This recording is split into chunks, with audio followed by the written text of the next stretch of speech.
Wait, are you gaming? On a Chromebook? Yep.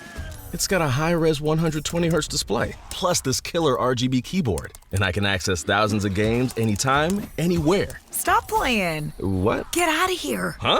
Yeah, I want you to stop playing and get out of here so I can game on that Chromebook. Got it. Discover the ultimate cloud gaming machine, a new kind of Chromebook.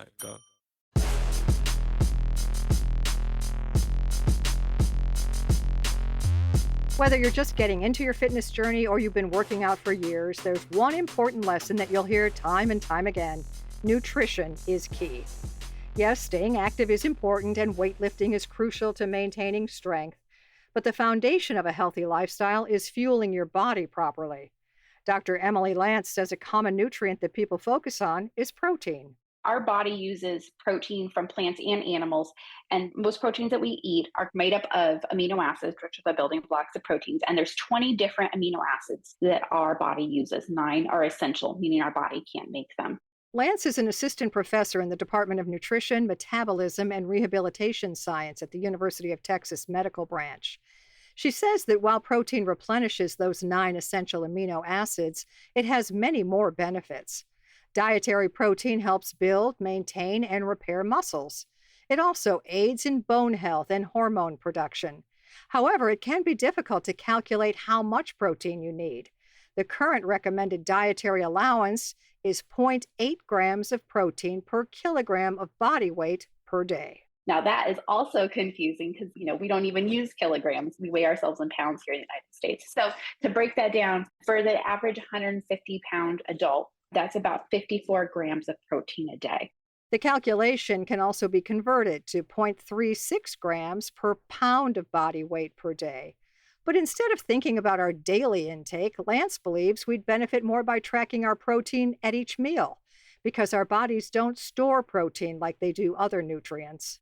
We have fat reserves in our body. We all know that. We have a place in our body where we can store carbohydrates for later in the form of glycogen, but there's no real protein reserve. So if you eat protein at breakfast, that's broken down, and the amino acids that comprise those proteins are used by several different tissues in our body, most importantly being skeletal muscle, to turn on machinery to rebuild skeletal muscle, but then they're not available. So if you work out at night, all of the protein you ate at breakfast is already gone, unable to help repair the muscles you're working.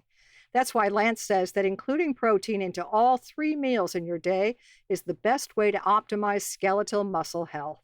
You really want to eat your protein via supplement or snack, protein bar, drumstick, however you want to get your protein, really needs to be consumed within 30 minutes before or 30 minutes after that exercise bout.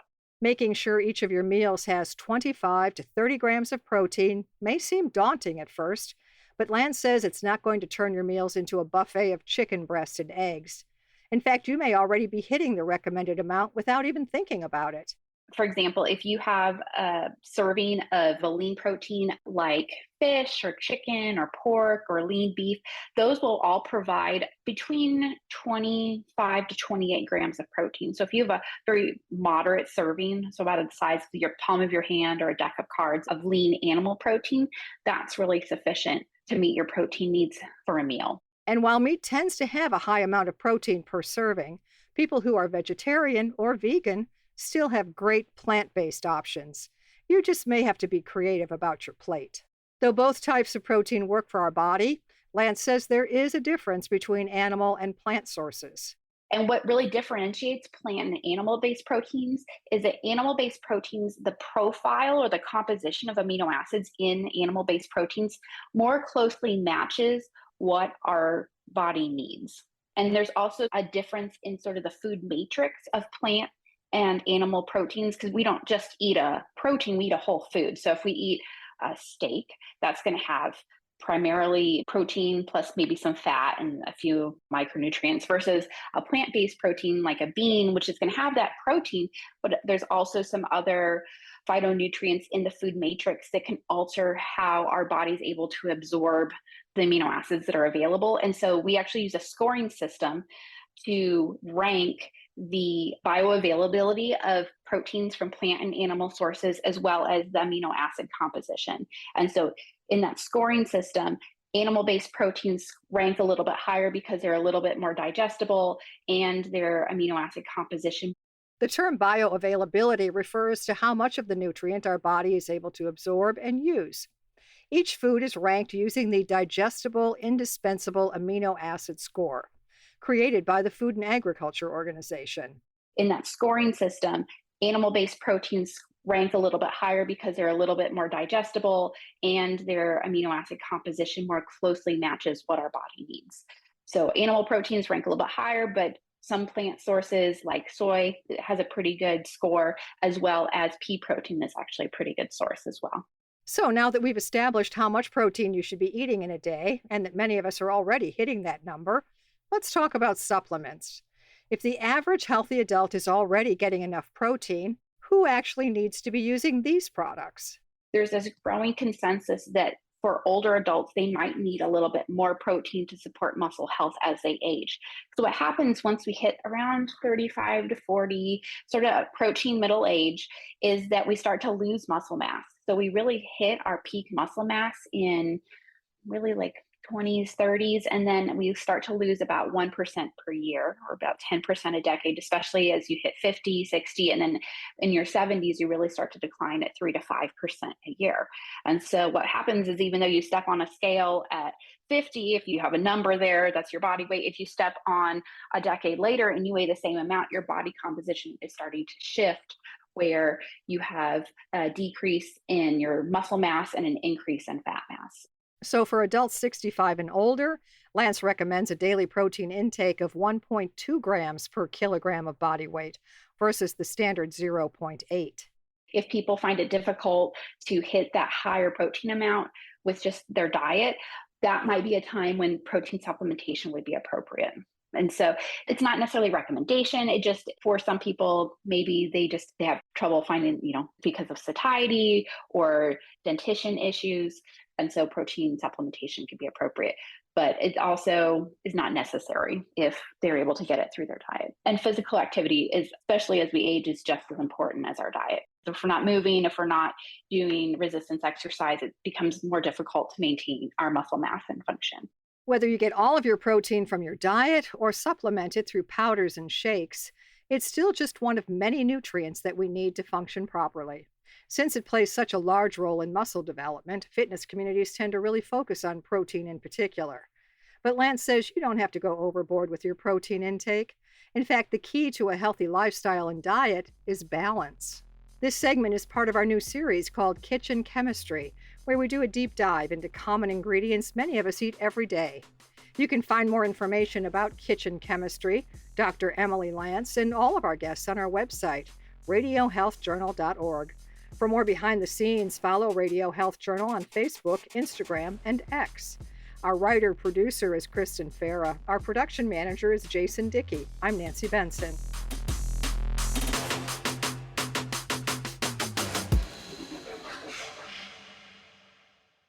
Coming up next week on Radio Health Journal. I love much of what we have to offer in conventional medicine. It's often too heavy-handed for many of the common problems that people are living with. Have we been relying too much on medication to fix our problems? Then how to heal plantar fasciitis before it becomes a chronic problem. You can also have acute plantar fasciitis on top of plantar fasciosis, chronic. So you can have both acute and chronic. All that and more on Radio Health Journal.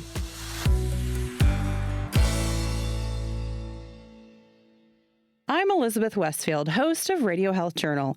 If you enjoy listening to Radio Health Journal, you'll also like our sister show, Viewpoints, which covers a wide array of topics from education to history to the environment. Here's a preview of what they're covering this week on Viewpoints. You can give it descriptors like be brief, be informal, be professional, be kind. Don't quite know how to interact with AI? We dive into all things ChatGPT this week. Then, somebody is worried about me, is seeing me, and is trying to take care of me. Maui, Morocco, Libya. How to help victims of natural disasters in more ways than one. I'm Marty Peterson. And I'm Gary Price.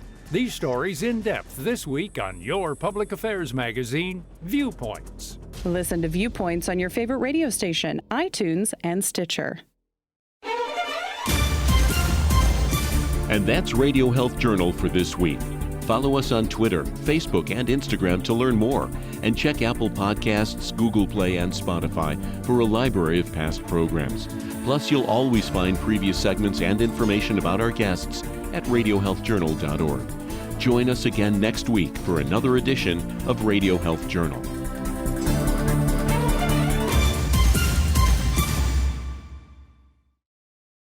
It's the gentle ocean breeze that sweeps you off your feet. The 99 holes of championship golf that offer endless possibilities. The small town southern charm that embraces you everywhere you go. From the beaches in the east to the marshes in the west, there's a special feeling you get on Amelia Island. It's a real thing. It's an island thing. Make it your thing. Start planning your Northeast Florida beach escape now at AmeliaIsland.com.